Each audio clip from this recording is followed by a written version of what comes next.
Alright, so in section 4 we're going to talk about basic web forms. Now HTML5 has some great new tags and other features when it comes to forms, but we're not going to discuss that just yet. We're going to go over that in depth in chapter 4 and 5. So in this section I just want to go over what a form is and what the basic syntax of a valid HTML form is. Okay, so let's talk about what a form is and what it does. An HTML web form lets websites become interactive by allowing user input. So without forms, there's not too much we can do to actually talk to a website or to get feedback based on what we're looking for. Forms have front-end and back-end processing. Now HTML takes care of the front end, and another language needs to take care of the back end, and that can be PHP, ASP. There's a number of server-side languages that'll process your form. HTML is used for a presentation only, an input only. It doesn't actually process the form. Now forms include a series of HTML input tags and other elements. There's the text area tag, the select tag, the label tag, and we're going to go over those in this section.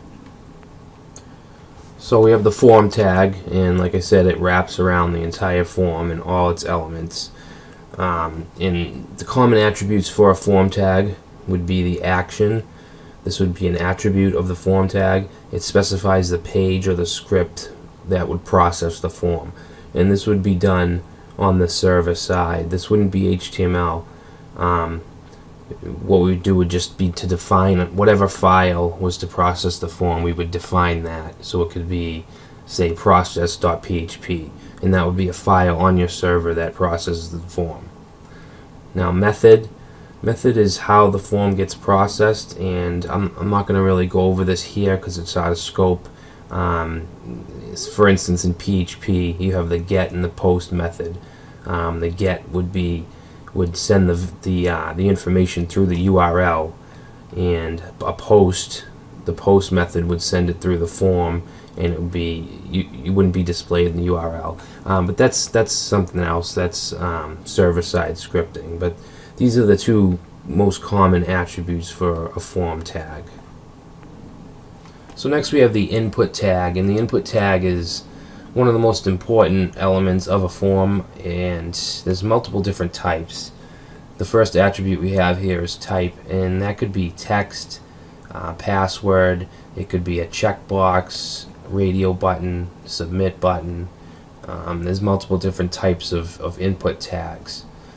Now the next attribute we have here is one that would probably show up on all of the fields if the form was going to be processed somewhere else. If it was going to be processed with PHP, it would have a name, and that name is how you would identify that element in the script that it gets processed in.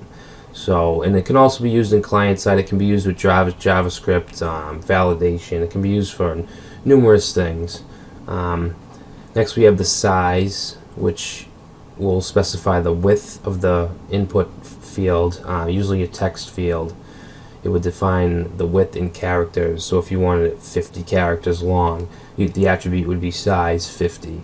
The max would be the maximum amount of characters allowed, and you can set this to 1 to whatever, 500. So these are the most common attributes used on this particular tag. So the input tag is not the only field we can use for user input. Text area is another one, and a text area tag is used for a large block of text, and this would be maybe a comments field or a message field on a contact form, which I'll be showing you in the project for this section. And the text area tag takes the name attribute, just like the input and pretty much the rest of the input type tags, and it has a rows and a calls attribute, and the rows would specify the length, the number of lines, which would be the length, the rows of the text area, and the calls would specify the visible width, so it would be the number of vertical columns.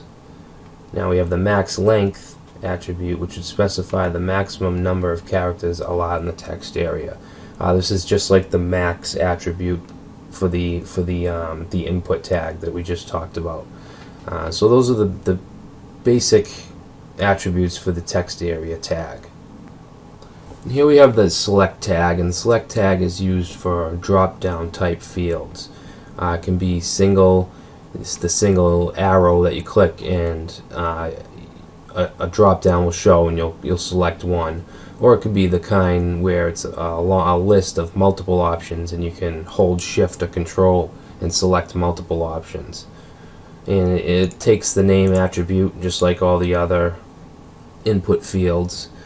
And if you want it to be the kind of drop-down where you can actually select more than one, then you would have the multiple attribute. And it also has the size attribute, which would specify the maximum of visible options. This would probably be used on the multiple type of drop-down. If they only wanted you to pick maybe 2 out of the 5 options or something like that. So that's the select tag. Alright, so next we have the label tag, and the label tag is a form element, but it's not a user input element. It's used to associate a field's heading with the input field. So you might have something like first name, just the text first name, and then maybe the input tag directly after it. And what this will do, if you wrap that text in a label, it will associate that text with the form, with the input field. So if you click on the text, it'll actually highlight the input field that that text belongs to. And it takes the for attribute, which will just specify which form element the label is. And this would match up with the input element's name attribute. The last form related element we're going to talk about is the field set tag, and it's used to group together different input fields. Here we have an example. You'll see we have the name field set. This is just the field set open tag, and then you'd have the input fields, and then you'd close it. And this would be the sports field set, so you'd open the field set tag, add that whatever, it can be input boxes, check boxes, radio, and then you just close the field set. And that would, by default, your browser will most likely draw this border around it with the label of the field set here. And as far as attributes, we have the name, just like any other form field.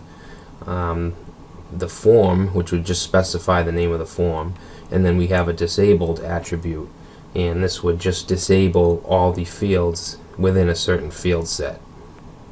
So now I think we're ready to dive into our project and implement all these form elements that we've talked about.